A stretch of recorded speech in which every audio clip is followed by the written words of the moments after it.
এইখানে যে পেঁপেগুলো দেখছো এইগুলো হচ্ছে আমাদের বাড়ির গাছের পেঁপে।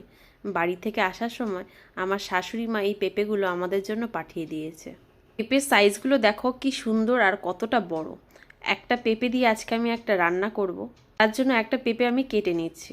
এই পেঁপেটাও দেখো হালকা হলুদ হয়ে গেছে, তবে অসুবিধা নেই, এই পেঁপেটা দিয়ে রান্না করা যাবে।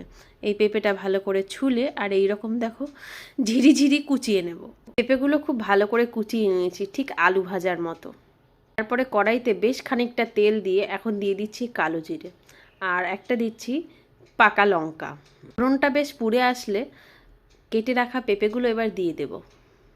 খুন্তি দিয়ে একটু নেড়েচেড়ে নিয়ে তারপরে দিয়ে দেবো 1 চামচ লবণ আর 1 চামচ হলুদ। খুবই সাধারণ একটা রান্না, কিন্তু খেতে লাগে অসাধারণ। পেঁপে তো এমনিও ভাজা যায়, কিন্তু এই পেঁপে ভাজার মধ্যে যখন কালো জিরে ফোড়ন দিয়ে ভাজবে তখন দেখবে এই ভাজাটার টেস্ট আরও বেশি বেড়ে যাবে।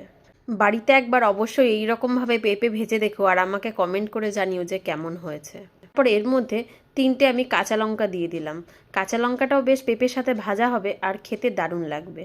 গরম গরম ধোয়া ওঠা ভাতের সাথে পেঁপে ভাজা তো ভালো লাগে, তার সঙ্গে রুটি দিয়েও খেতে পারো। খুবই অল্প সময়ের মধ্যে পেঁপে ভাজাটা আমার হয়ে গেছে, আর দেখো কড়াইতে দেওয়ার সময় পেঁপেটা কতটা ছিল আর ভাজার পরে একদম অল্প হয়ে গেছে।